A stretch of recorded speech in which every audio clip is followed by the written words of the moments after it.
credible series for all over the world. So having experts like you has added to the profile of the courses. Thank you so much once again.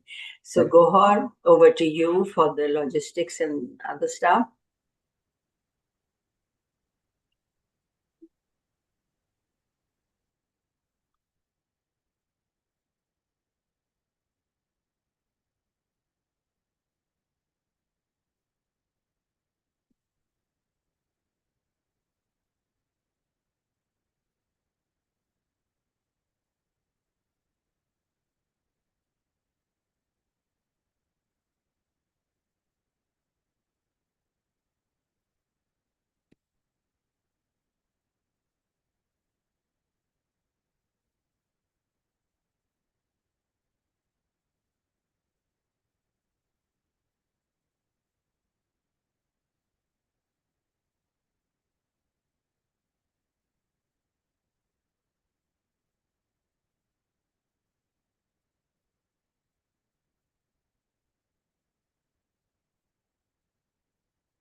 Introducing Research Methodology 2025, your ticket to mastering research, brought to you by the Center for Learning and Teaching at Foreman Christian College University in collaboration with National Academy of Higher Education at the Higher Education Commission and the United Board. This isn't just another course. It's built around the renowned Vitae Researcher Development Framework, covering everything from deep subject knowledge to personal effectiveness, professional standards, and real-world impact. We are immensely grateful to our experts who have graciously offered their time and expertise in the spirit of knowledge equity. These experts are among the leading voices in their respective fields. And yes, it's 100% online and totally free, wherever you are in the world. Whether you're a postgraduate, early career researcher, or simply passionate about better research, this course is for you. Join us and be part of a movement for knowledge equity. Sign up now and unlock your research potential.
Hello, good morning, everyone. I welcome you all to the 11th webinar of our Research Methodology course 2025.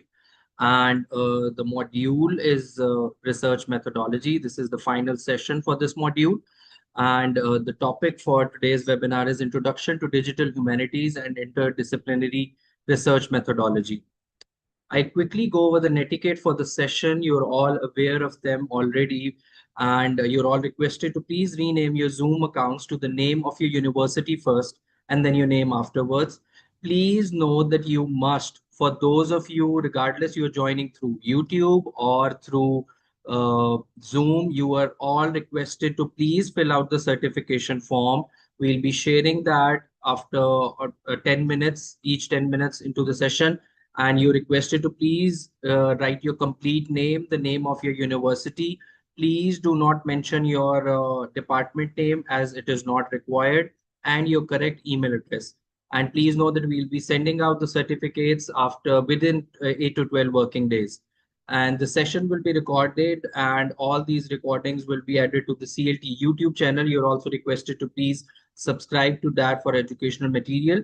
And you're also we'll be closing the chat for the first 30 minutes, and after the 30 minutes it will be enabled, and you are requested to please restrict your questions to only the session related questions which are to be asked by an expert, and please be sensitive and mindful when you ask the questions. So thank you everyone, and that's it from my side. Over to you, Dr. Mavish. Thank you so much, Gohar. Thank you for running us through the netiquettes for the session. So I would take this opportunity to introduce today's resource person to all of you. Today we have Dr. David Worsley from New York University, UAE. And he's a professor of digital humanities. His research interests are rooted in comparative literary studies, focusing on European languages, Arabic, handwritten text recognition, and computer vision applications in humanities. So we can say that it's an intersection of digital tools in conventional humanities. He co-directs two major research projects in UAE: Open Gulf, which analyzes historical sources from and about Arabian Gulf. The second project is Paris Bible Project, where he uses AI-based transcription in machine learning to study Latin Bibles from medieval Europe. He's a co-founder of two digital humanities training institutes, one in Beirut, which was established in 2015, and another in Abu Dhabi, established in 2020. Previously, Dr. Worsley was associated with University of Beirut, American University of Beirut, before he joined New York University. So over to you, Dr. David. Thank you very much. I hope that I'm audible. You're hearing me this morning? Great. Yes. Thank you, Dr. Mahwish and Gohar, and to everyone at Foreman Christian College University for the invitation to speak today. And good morning to everyone joining. So really great audience this morning. I hope that you're all doing well. This morning, I am going to be speaking on the title Introduction to Digital Humanities as an Interdisciplinary Research Methodology. I'm just going to take 1 minute to share my slides, which will take me just 1 second. All right, and I think I'm just going to put them into slideshow mode. Can I just see a thumbs up that you're seeing my slides? Okay. Yes, sir. It's Slide. visible. Awesome. Yes. Thank you very much. So this morning, the talk this morning has to do with a topic, digital humanities, which in some ways is a kind of an umbrella term, right? It's a term for a lot of different practices that are happening in the world nowadays, and in many different countries, it looks different. And so to ask the question about digital humanities as an interdisciplinary research methodology is really a daunting one, right? It's a very large question. And so what I'm going to attempt to do today is to walk through a few basics. This is not an introduction to tools for the digital humanities, although there is a slide that gestures towards that.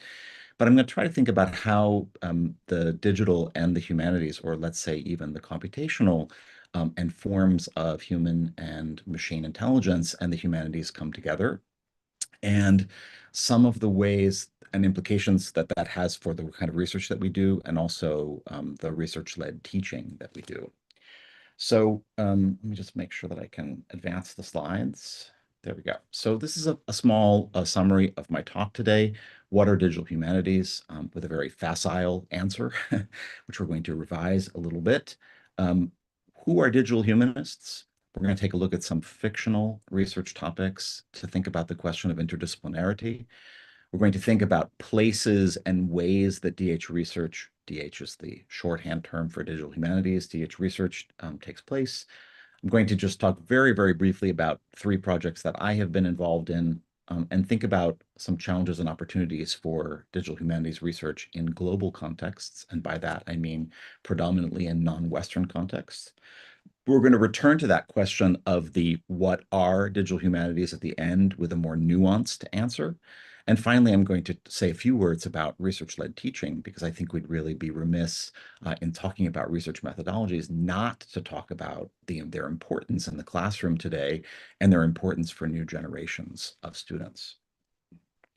So first, just a little bit about me. I've already been introduced, and thank you for that introduction. I have taught in a variety of different kinds of institutions. I would like to say that 25 years this year have been spent in the Middle East, which is, well, as you in Arab countries, the majority of, if not the overwhelming majority of my academic career. From in that time, about 15 years or so in Lebanon, and now 10 years in Abu Dhabi. But I do also teach workshops on more, let's say, hands-on parts of digital humanities, and I teach those regularly in the UAE and in France and in Canada. But I've also offered workshops in different places in the world where these methods are, let's say, not so common as they might be in those Western environments. And it's always a really interesting experience, and an experience which really involves, which influences my thought about those very topics.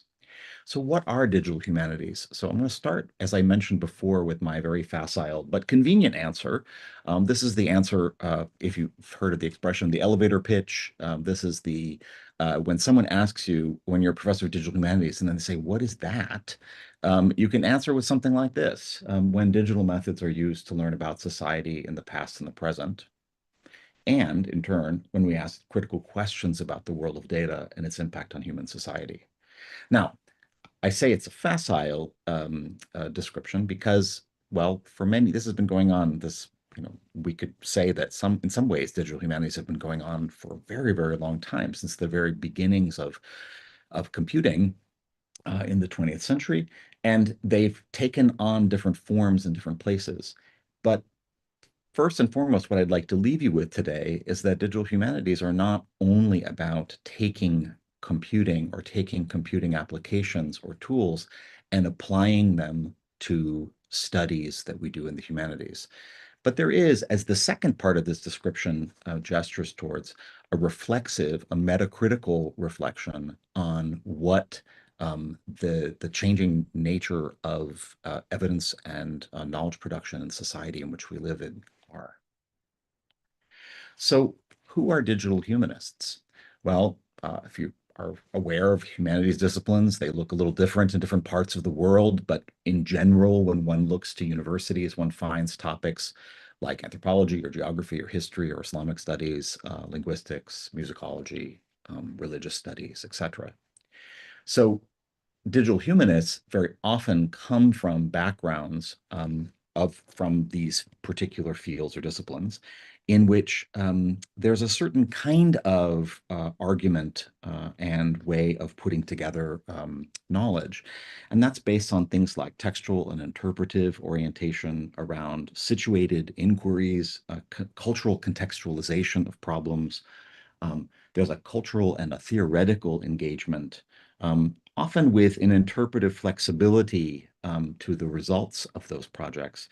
Let's say argument-driven or narrative-based knowledge production. Well, who else makes up this community of digital humanists? We can take the technical disciplines, and I have in mind things like artificial intelligence or computer vision or data science, library and information sciences I put in there, although arguably some of these categories could actually themselves not be in one single topic, in one single column, but in multiple ones. Also, like my colleagues here at NYU Abu Dhabi, natural language processing or software engineering, say. Well, who else might be in the pool of people we might call digital humanists? And here I'm thinking about well-established interdisciplines or para-academic fields. So non-faculty members or sometimes faculty members, but people who are already somehow outside of very traditional conservative academic disciplines. And here I have, for example, cultural studies or the educational technology sector or the GLAM sector, the galleries, libraries, archives, and museums sector, museum studies, STS, science and technology studies, etc. So of this whole field, if you can imagine different combinations of these, not all of the people represented from all of the disciplines or interdisciplines on the screen share that same focus on a narrative-based or argument-driven or even critical theoretical engagement that the traditional humanities do. So if we think about a little bit, just for the sake of argument, that we might want to combine some people. Let's say we have some actors in an institution or even in between institutions, and what we have is, and I put on here, using the color to identify people from different fields. So say that what digital humanities research might include is someone from each of these columns, say an art history, someone coming from art history, someone coming from computer vision, and someone coming from museum studies or cultural heritage. Now, I could have chosen any other set of different people coming from different lists, but let's say that these people came together and they thought up what are ways in which they could bring together the strengths of the kinds of things that they do in each of their discipline, different ways of publishing, different ways of doing research, different ways of approaching evidence and making meaning, making interpretation out of those. And so what I have called this slide is fictional research topic 1, because this next topic that I'm going to bring up is not actually a real research topic. It's just one that I invented for the purpose of argument in my presentation. So let's imagine a fictional research topic, and that research topic is called Visualizing Absence, Computer Vision and the Study of Lost Artworks from Post-Colonial Museums. Now, again, this brings together art history, computer vision, museum studies, cultural heritage. And here's a description that I made up for this, along with an image that I asked ChatGPT to make up based on that image. And I'll talk about the image in just a second.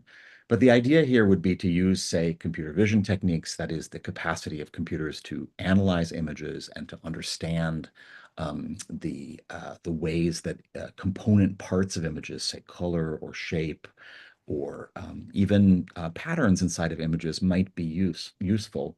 So this project analyzes, reconstructs, and critically interrogates the visual and archival traces of lost or displaced artworks from museums in formerly colonized nations. Combining technical methods with art historical critique and post-colonial theory, it addresses the layered absences, physical, visual, and epistemological, that characterize legacies of colonial extraction and cultural dispossession. Their research questions remain close to epistemic justice in the post-colonial world. Now, that's a great description. Again, let me just underscore, this is a fictional project. This is not a real project.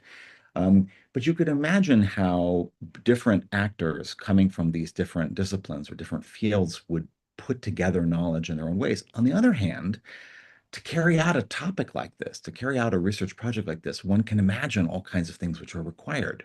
On the one hand, funding and time needs to be required to bring about something like this.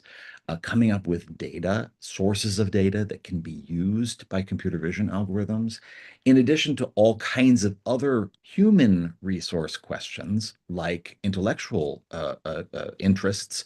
You'd have to have art historians, you'd have to have post-colonial theorists, you'd probably have to have some developers, maybe even a professor of computer vision on board, maybe even those professors' students or people from the library or people from a national or regional archive, or even in collaboration with people on the other side of an ocean. The problem with a project like this, of course, is that when you bring so many different kinds of people together on a project, that people bring to that project an enormous number of assumptions and habits, a kind of habitus from their own field of how they create knowledge, what knowledge is valued, what kinds of labor go into the production of such knowledge, and those are not equal across the board. So this fictional research topic number one, visualizing absence, is actually a whole lot harder than it might seem. It seems very interesting on paper, but to actually carry it out and to carry it out in real time, to have the project managed and have it be producing results can be actually quite complicated. Now, just a word about the image. I asked ChatGPT to produce an image that was representative of this kind of title. I asked it specifically to avoid racializing stereotypes, because as soon as you bring up lost artworks, post-colonial museums, of course, everyone wants, well, LLMs are trained on the material of our time, and so what they go to immediately is questions about sending artworks back to countries. They go back to, particularly to African art, and then as soon as we get there, we end up in a space which can be actually kind of uncomfortable, right, in the visual representation. So when I asked it to do that, what it then did for me was to basically come up with very Greco-Roman, kind of very Westernizing kinds of images, which is an interesting one with this Greek vase that has been had this kind of dotted line. I guess it's supposed to we're supposed to interpret by that artworks which were taken out of museums, something like that. So this, by the way, this idea of coming up with invented projects is not really my idea. I take this from a 2012 book called Digital_Humanities that was published at MIT Press. If you're interested in this book, there's an open access link that you can that is contained here on the slide. You can take a picture of it and go to it. But it's a nice book. It's an interesting book. It's from a moment in which the digital humanities, in a very North American moment, was thinking about multimedial and multimodal diversity, and they were they put in this book this what they called a gallery of invented projects of emerging genres in the humanities. And I'm just going to quote what they said in this book. This gallery drew from existing projects, but themselves imaginary, offered as a descriptive rather than prescriptive models for building teams, assembling the necessary resources, and launching digital humanities projects into the world. This case studies provide a framework for grappling with these new domains of humanistic practice. So along the lines of what I said about the previous project, our fictional project about visualizing absences, we have a similar kind of exploration. So I would invite you to take a look at those. There's a gallery that, in fact, on the screen here is case study number 4, in which they talk about, again, an invented but very somehow grounded in reality project of the virtual reconstruction of an Afghan refugee camp as a site for cultural memory. Another fictional project, research topic. This is fictional research topic number 2. Might actually not just come from one person in each of these columns: the humanities, the technical fields, and the interdisciplines or the para-academic, but it might actually come from multiple people. And this is probably more common in universities where, let's say, the digital humanities are viewed as a way of galvanizing interest across the faculties, particularly from a top-down perspective, right? So when someone, say a dean, makes a decision that we're going to have interdisciplinary research, a number of people who are willing and benevolent actors might be called on. So let's say here we have art history, we have languages and literatures, we have people in AI, computer vision, and machine learning, in addition to cultural studies, the GLAM sector, media studies, and the public humanities. I don't know if you're familiar with this idea, but public humanities is an interesting topic which has emerged in the last decade in an Anglo-American context to speak about the ways in which high-level, specialized, highly situated, and contextualized theoretical questions in the humanities get translated to a wider audience. So let's say that we have not just one person from each of these columns, but 1, 2, 3, 4, 5, 9 people, and perhaps even more than that, if we consider all the other people who would be called in to maybe to manage such a project, to do the work of the project, and to carry out the tasks that such advanced research might require. And this one I call AI and vernacular aesthetics, generative art from truck painting motifs. Those of you who are joining me from Pakistan this morning or know something about Pakistan will recognize the kind of truck that I saw everywhere when I was in Karachi last year in August of 24. And those of you, again, I have a ChatGPT image here, which we will talk about in a minute. I know that it's not spelled right. I can figure that out from my Arabic. But Nur Zaman, I guess that's what it's trying to get across to us, is a generative AI representation of this project that I requested from ChatGPT. So let's read about this one. This project explores the intersection of generative AI and Pakistan's truck art through art history, vernacular literatures, and cultural studies, using GANs, or generative adversarial networks, and diffusion models trained on motifs, calligraphy, and color palettes. It investigates how AI visuals reflect or distort cultural meaning. Beyond academic analysis, the project engages the public through workshops, mobile exhibitions, and an open access design toolkit. Collaborations with artists and GLAM institutions support ethical co-creation. By linking creative technology with vernacular aesthetics, the project fosters entrepreneurship and public humanities, offering new pathways for cultural expression, critical reflection, and sustainable digital craft practices in Pakistan. The project also offers an opportunity to reflect critically on what AI systems know about local vernacular art in general and Pakistani truck art in particular. So again, this is a fictional research topic. It doesn't exist in the world, being carried out by multiple universities, but this is a really interesting idea, and I think it's a really interesting idea from the perspective of the non-West as a kind of like very, very commonly found data that exists in society around us, and interesting ways that one could bring together the kind of human creativity that comes in the production of such vernacular art, along with potentially some machine generation of that art. It's an interesting idea. By the way, it is, I have to be perfectly honest, that it is actually inspired by a real life example, not only because I was in Karachi in August of 2024, but it was inspired by an undergraduate assignment that one of my students, Fatma, from Pakistan, in my undergraduate my undergraduate course, Introduction to Digital Humanities, did, in which she used some what are called multimodal visual AI tools to study a corpus that she put together of 150 images of truck art sourced from Getty Images. And what we see on the left-hand side is her prompting a model, a specifically multimodal model, meaning a model that links language and images together, to think about floral motifs and mirrors. And when it comes to things like floral motifs and mirrors, the AI model understands it very well. It actually gets a very high confidence score, can really, really identify where those things are. Now, this is not generative in the sense that we're generating new forms of truck art. This is just analytical, thinking about using an AI model to think about the different kinds of patterns that one finds in this corpus of 150 images.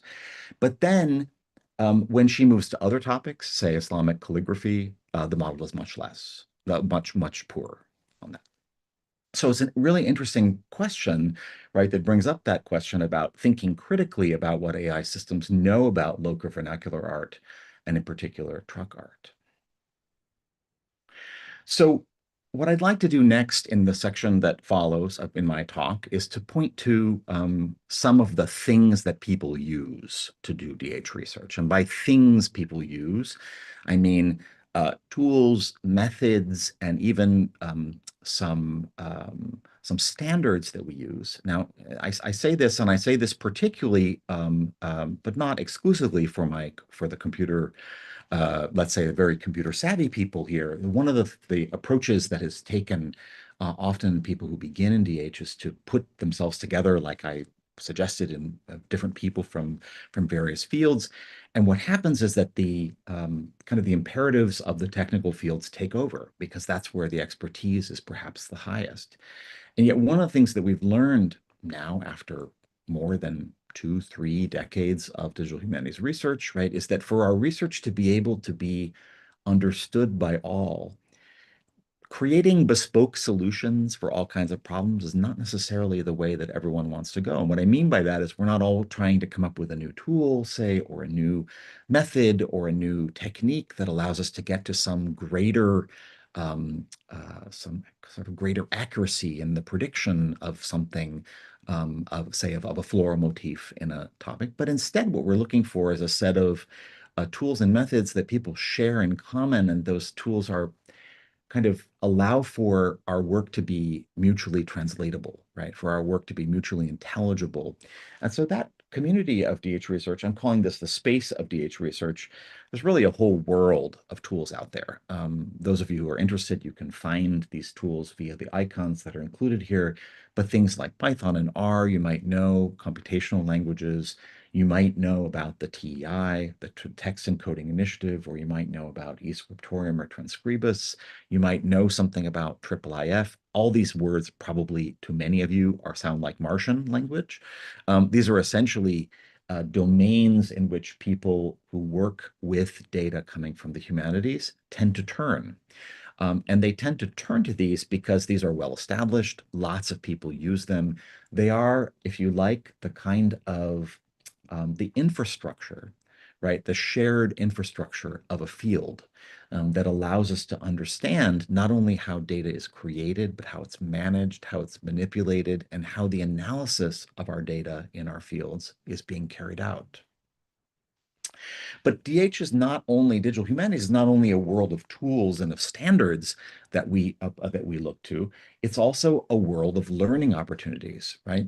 Technology in the world in which we're living now is changing very fast, and new fields of inquiry, of humanistic inquiry, at the intersection with technology are opening up. One of the fields that I'm very interested in, computer vision, is really taking off right now. And so the problem is with that is that we don't necessarily all have around us lots of colleagues who share this kind of interdisciplinary vision. And so what I've done is I've put on the screen here a number of different possibilities for people. And these are, by the way, they're in person, but they're also remote and web-based resources that people can turn to. So on the left-hand side of the screen, we've got the institutes, sort of the places in which there are where people come together. They come together in space and in time for a time-bound event to learn together. It's a very efficient way, but also a very expensive way of coming together.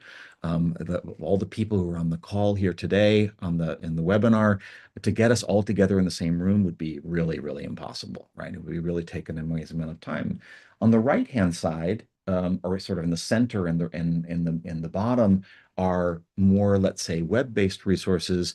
There are also many more examples than what I put on the screen here of communities that have come together to build resources that they share. In particular, I can bring your attention to one, the Programming Historian, which publishes tutorials that help all kinds of people come up with ways of manipulating and analyzing their research data.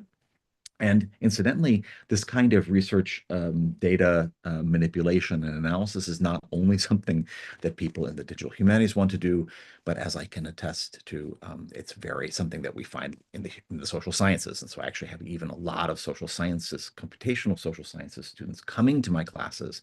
And they come to my classes because the data that we work with is actually really hard. And so it's kind of a real challenge for them. And finally, this world, or these DH spaces, is a world of interdisciplinary publication venues. I put some examples here on the screen of journals that have come about, some of which are now decades old, some of which are relatively new. But I will draw your attention to the last one on the list here, the Reviews in Digital Humanities, which is a kind of a project repository, but also a place where experts in the field go to assess and to talk about research that's done in the digital humanities. Very important, actually, for the professional lives of digital humanists, as they don't necessarily always fit inside of the most traditional means of output on their CVs. And so having professional expert reviews of their work in such a visible place is really important. I'm going to go very quickly, since you probably came thinking that I was going to talk a little tiny bit about things that I do, some very quickly through some interdisciplinary research topics. And I say here of my own, and I put those in square quotes because it's not really just my research. It's my research together with a lot of other thinkers. I'm the professor of digital humanities, and so my name gets associated very often with these, but sitting below all of the hard work that's going on here are lots and lots of names that are not being mentioned. First of all, on each of these, there's a QR code in case you'd like to go check out and see a little bit more about that research.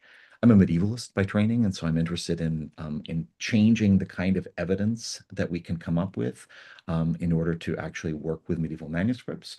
And so I use in particular a method called handwritten text recognition to use AI to train the machine to understand and to decode the language here. In particular, in the red boxes, one sees abbreviations in language, and abbreviations are a kind of a giveaway signal, if you like, for a particular scribe in medieval culture. And so we use those abbreviations as a way of trying to come up with looking for patterns and try to understand, perhaps, do certain people use abbreviations more than others, or different parts of the world, different scriptoria use different. And this has allowed us to work with really amazing cultural objects like these Latin Bibles on the screen that for the most part have just been the purview or been the research topic of art historians, as you can imagine, because of all this amazing illumination of the manuscript. Very few people have actually thought about the specifics of the way that these were actually written. A kind of digital paleography, if you like. The problem with, of course, with such manuscripts is that our metadata looks something like this card catalog on the side. It's a mess. We don't really know a lot about them. They're confusing. There's lots of different topics, lots of different things to talk about there. Second project is one we call Decolonizing Colonial Geographic Knowledge Production. We use here a book called The Gazetteer of the Persian Gulf, that was written by British intelligence agents in the early 20th century to think about the Gulf region. And here, what we're trying to do is to take information, to structure data from this this complicated book, in particular, the geographic and statistical section, what are the fourth and fifth volumes that are listed here on the text. And this is a way of creating a kind of an infrastructure for future work. If we know more about the geographic specificity of the Arabian Gulf region, we're in a much better situation to do future research on it. And one of the problems, of course, is that contemporary representations of geography don't really take into account the depth of human geography, all the places that have been named different things, all the places that have been have disappeared from the map, etc.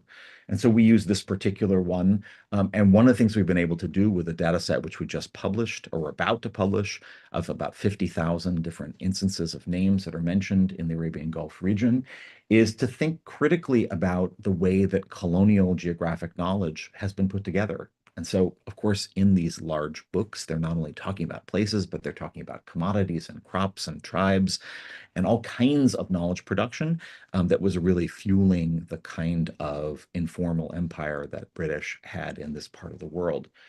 So this really opens up all kinds of interesting new possibilities. Again, it's changing the kind of evidence and structuring that evidence for future use by other humanists. And lastly, and this is actually an old project, it's a retired project. We're not working on this anymore on urban culture mapping in Beirut. But what's interesting about this project is more of how it actually reaches out to different places and different places for participation and different audiences.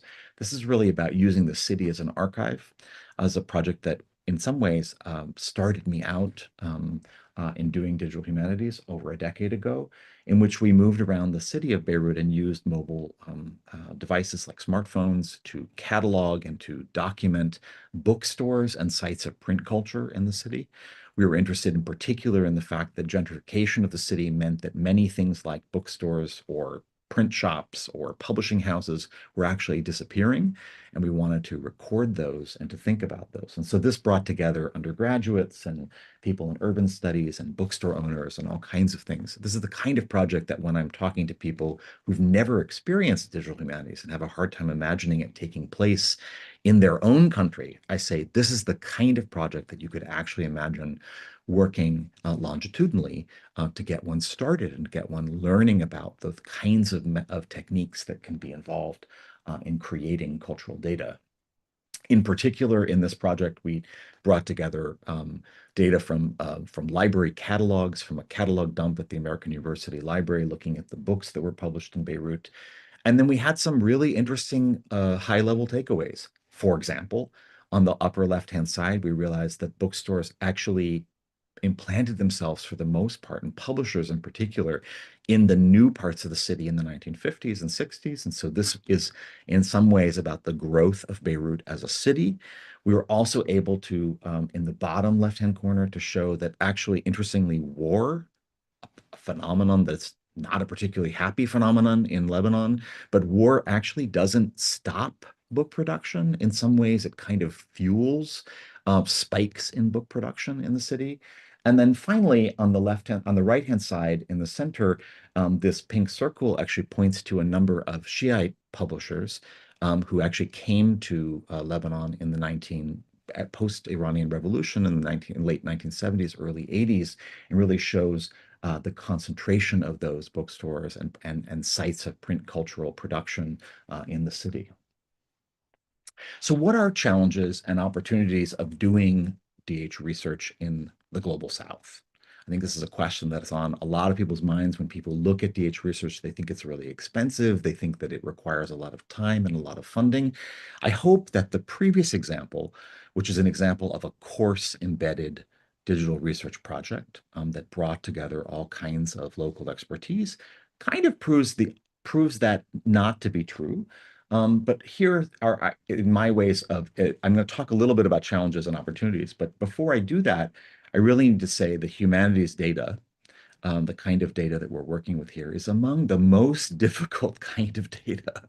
If you present your data to someone who is used to working with data, say in data science, they'll look at this and say that the degrees of digitization is not very good, right? Or the multilingual aspect of the text makes it very complicated. It's full of errors. You don't have any what are called gold standard data sets. In other words, you don't have human verified ground truth, as they call it, in order to use machine learning. Humanities data isn't a great match with existing tools. It needs to be reworked, and it exhibits a high degree of uncertainty or incompleteness or even disagreement amongst experts as to the meaning of that kind of data. Now, whereas that might all seem very negative from a data perspective, actually, it's this makes for super interesting questions for people who work in data science, because the world of data science is also riddled with these kinds of problems. But one thing I think is really important to be said here is that from the humanities, in other words, from the traditional disciplines that I have inhabited, subjective judgment and argumentation are hallmarks of my discipline. They're not shortcomings of my discipline. And so somehow working out that balance between thinking about data and working with data and thinking about judgment and argumentation and uncertainty in the humanities is, I think, one of the strongest or one of the biggest challenges that we have. So in a global environment, of course, these things are all augmented because not only are those questions of humanities data present, but we're also in environments where infrastructure is not so great, right? So we have challenges like infrastructure or access gaps. The work that we've done is not included in our field. Our scripts and our languages don't work with tools that we want to use. There's a kind of a discordance even between local knowledge systems and a Western-centric digital epistemology. Data sovereignty and the risk of extractivism are really important, are big risks when we're working in the global South. But on the other hand, there are a number of opportunities which I think are worth really bringing up, namely that what are called minimal computing infrastructures or minimal infrastructures that can be created from the ground up that allow for agility and flexibility when working with work can actually be invented. We can diversify the digital canon. We can put materials like the truck art example that I brought up before onto a global scale for people to pay attention to.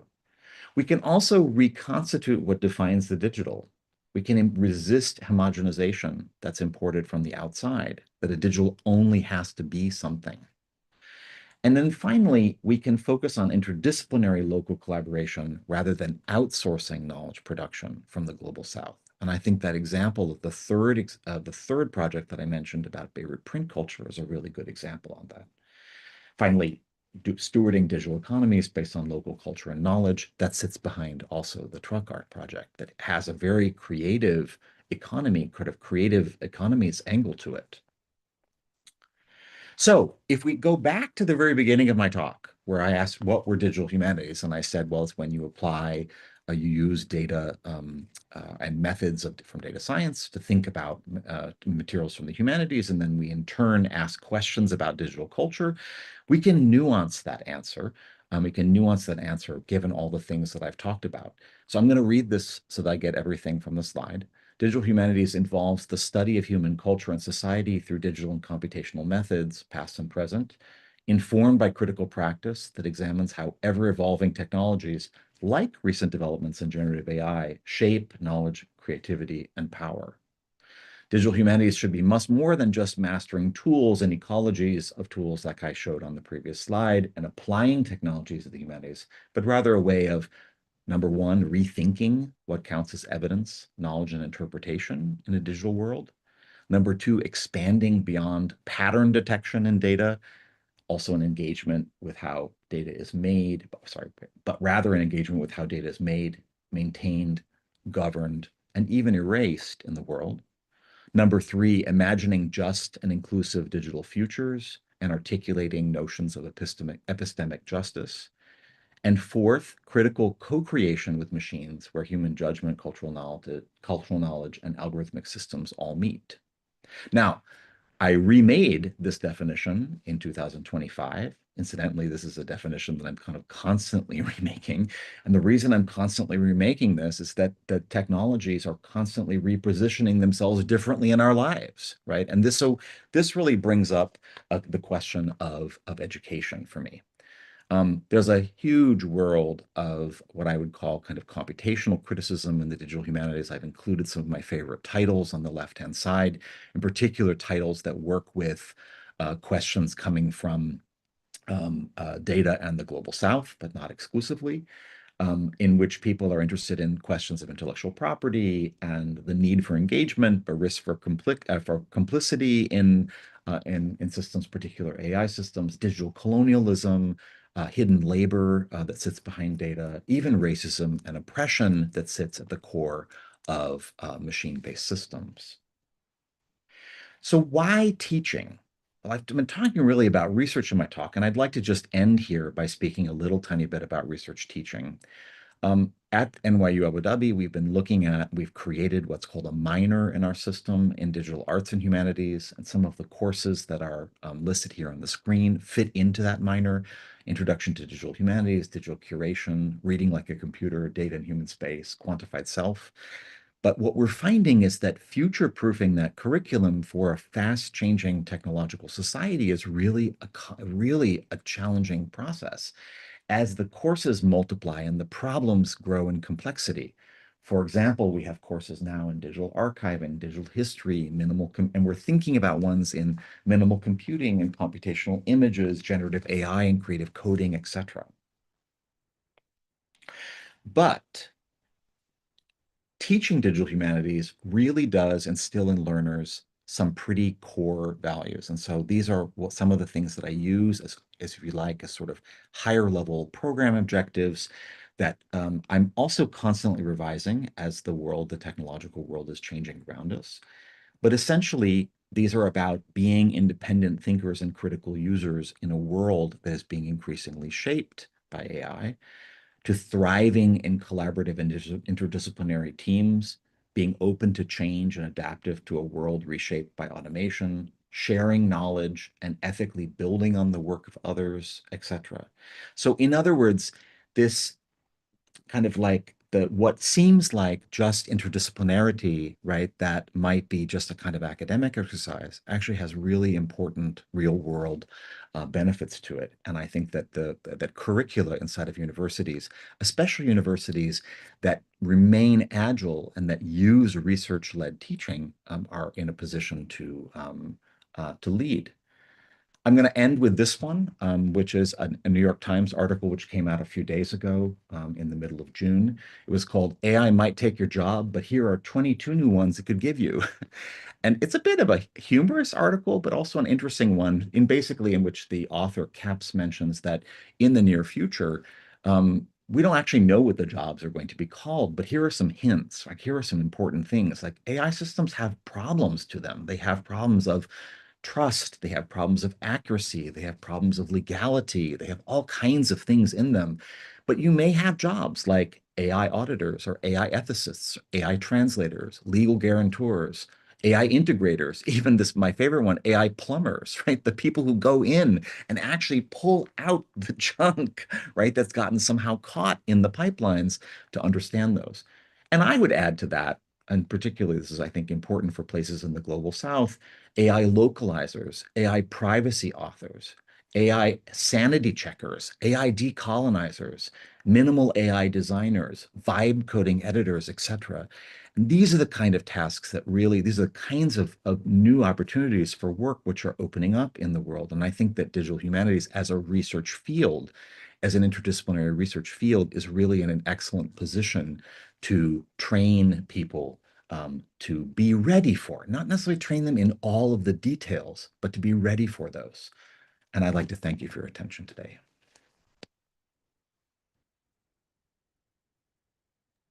Thank you so much. This was really good. So this was an insightful session. I just want to give you a quick overview of the participants that have joined us today. We have participants from over 47 countries, including many countries from Asia. And then we have participants from Australia, Bangladesh, from Middle East region, also from African region. We have participation from United Kingdom as well. So thank you so much, David. This was kind of really interesting what you showed. And to sum it up, I just want to give you a quick understanding of our context first. Most of the participants who have joined today's session from Pakistan, it's kind of a new idea for them because every university does not follow a digital humanities course or digital humanities philosophy. So we have questions ranging from the very basic level to a bit complex level as well. So firstly, the first category of questions that we have here is about ethical and governance challenges in digital humanities. Could you just generally talk about the ethical challenges and how can people in low-resourced countries like Pakistan and many other countries, participants have joined us from all sorts of, countries here. So particularly for a low resource context, what do you think? How can we overcome the ethical challenges? And what sort of governance challenges should we expect? Yeah, thank you very much. It's an excellent question. I'm just going to go back to my slides. Sorry for zipping through them so quickly, but back to the world of methods and standards. I think that one of the interesting questions here, right, is the extent to which digital humanities at a global scale has focused on questions of openness, right? Openness as a as an aim rather than as a, or rather as a goal, as a, not as an ideal, is, well, if you follow the news, some of the like even just yesterday in the New York Times, there was an article about the extent to which the crawlers of AI training have literally sort of broken into open access research, right? They've sort of taken all kinds of information that humanists have created very, very carefully and laboriously, and then presented for public good on the web. And these things are being vacuumed up into the training of AI models. And so this raises a huge ethical question, right? Which is the question of extractivism, right? So if we are imagining a world in which we serve the better good, we pay attention to the accessibility of our research, the availability of our research, both online in its, let's say, in its results, but also in its data. That's one of those questions that's really important for open science, that we do lay ourselves open to an extractivism. And I think that this is a particularly acute question in places in the global South, where just getting to the table of doing open science is such a complicated task, so much heavy lifting that goes on with that goes into that process. So there's that. But I do think that a new world is actually opening up. It's a very interesting world. I just took a course myself. Professors in digital humanities don't just sit around talking about what they do, but they also are constantly upskilling and taking new kinds of courses and learning new techniques. But I took a really, really great course on the on new frontiers of programming pedagogy for the digital humanities, and in particular, ones in which we were imagining LLMs, the large language models of AI that everyone talks about nowadays, that are actually locally based ones, right? So imagine that what we were working with, and this speaks, I think, directly to your question of governance but also to what I raised above about the importance of localization and the situatedness of knowledge, that local LLMs developed by people in very specific contexts not only provide them with the possibility, let's say, of interrogating and thinking about their data and using AI for their own with their own projects and their own languages and their own contexts, but it also keeps the flow of data from the global South to Silicon Valley not happening, right? It provides almost a containerization for thinking about data governance at a very local level. So I think that on the one hand, there's this, just to sum up, there is a kind of a problem with being so open in the world. It's one that we recognize and that we've recognized for some time. But on the other hand, the openness of tools like the ones that I talk about on the screen here are precisely the kinds of ecosystems that communities can, if they understand how to bring them together, can assemble for themselves in whatever minimal way that they need to, that keeps data and the value of data at home. Thank you for the question. I think you're still muted, Dr. Mahwish. Sorry about that. Dr. David, could you suggest any particular frameworks for young researchers according to which they can ensure that they are, in line with the ethical considerations? That's a great question. I mean, I think there's, on the one hand, it's an interesting way of asking the question, that they are in line with ethical considerations. Usually, the question that I get there is, how can they learn such techniques themselves? That's usually the question that comes first. And I think there's a whole large world, as I suggested in the following screen, for learning opportunities. And this is more of a slide that's actually targeted to, let's say, the humanists amongst us, or those who are technically interested, technically competent, and very interested in questions in the humanities. These are not necessarily environments for the very technical people amongst us. I know that there are lots of different kinds of people in the webinar today. So, but the question that you asked, which is how do young researchers, make sure that their work is being done with ethical considerations in mind? Yeah, any particular framework that they can refer to? Yeah, so there's a lot. I mean, the question of ethics is a big one, right? So I would say, on the one hand, let's just talk about ethics of labor. There are ethics of labor in projects, as I mentioned, when I mentioned my projects, or the projects of my own. When I mentioned that before, there's actually whole large typologies or hierarchies that are being articulated now within the open science community about the attribution of labor in projects, right? And I think that this is a question that AI also really foregrounds with force, right? Is how do we know that the things that we're using, how do we know the source of the information that comes from those, right? We talk a lot about that in information literacy. But when it comes to who does the work, I mean, who does all of this work? I mean, there's an amazing amount of work that went into, say, the creation of the data set in the mapping Beirut print cultures project that I mentioned, and those typologies which exist. And so I would bring your attention to one called the Tadirah typology, TADIRAH typology. And that's one which allows for people to articulate precisely inside of complex science or scholarly research projects involving the digital, who did what and where the information came from, right? So I think that those kinds of typologies are required in many journals nowadays.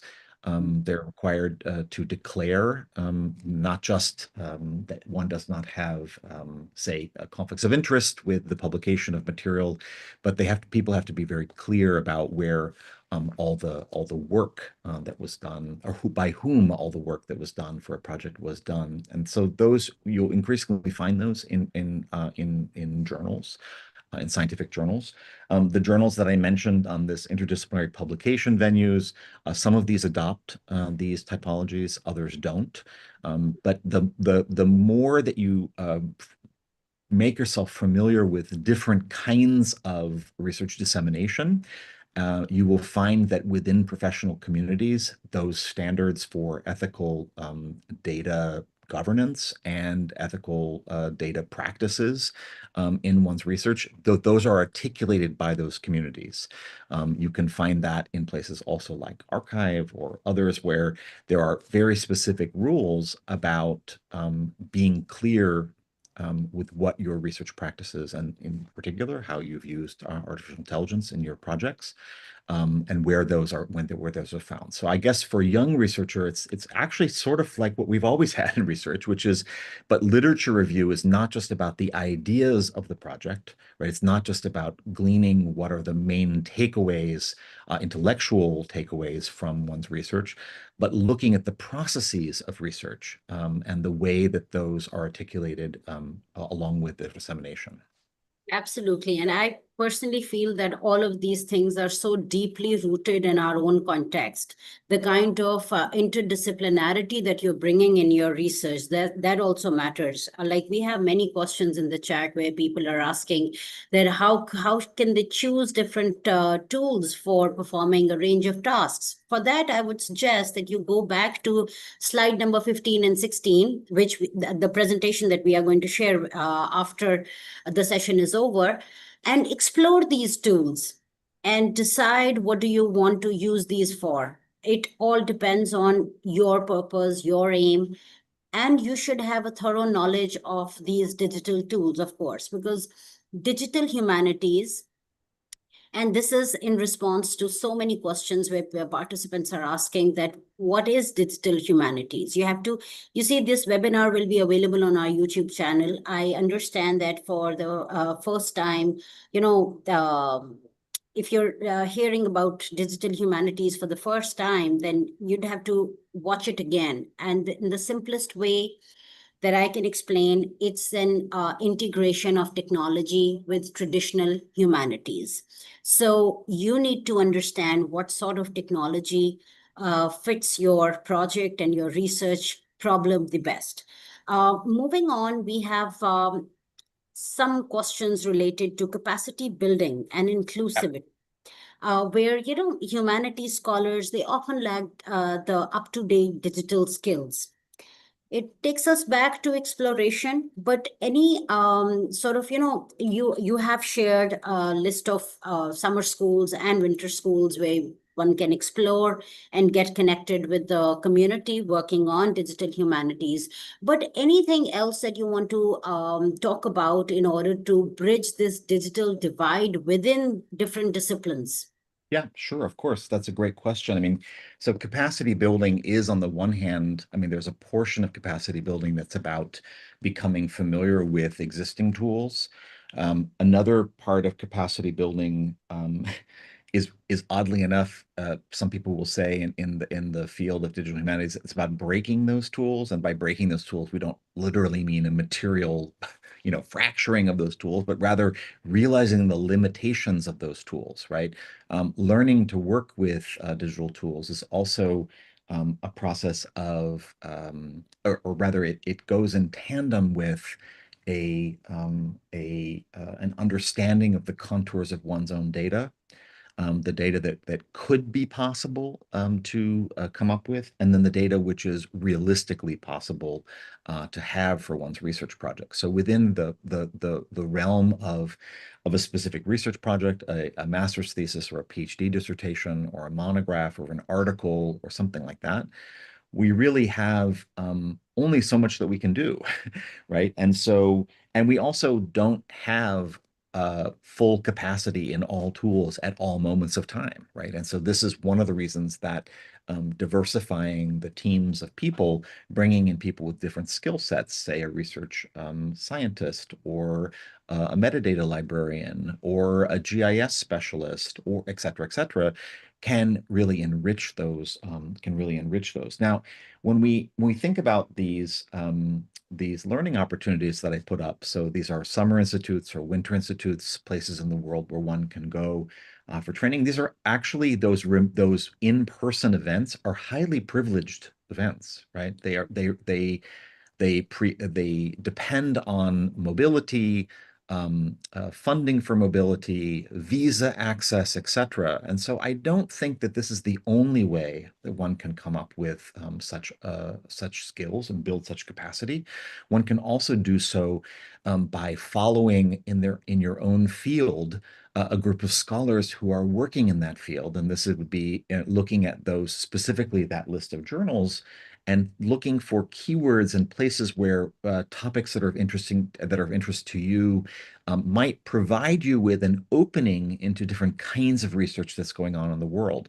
So, for example, I know that we will most likely have a group, and I saw a question about Islamic studies in the chat just 1 second ago. We have a journal, excuse me, there is a journal here, the Islamic Social, I don't know if it's here on the board. Yeah, Journal of Islamic Digital Research, which has just begun in Qatar, which I just have an article last year along with my co-author here in Abu Dhabi.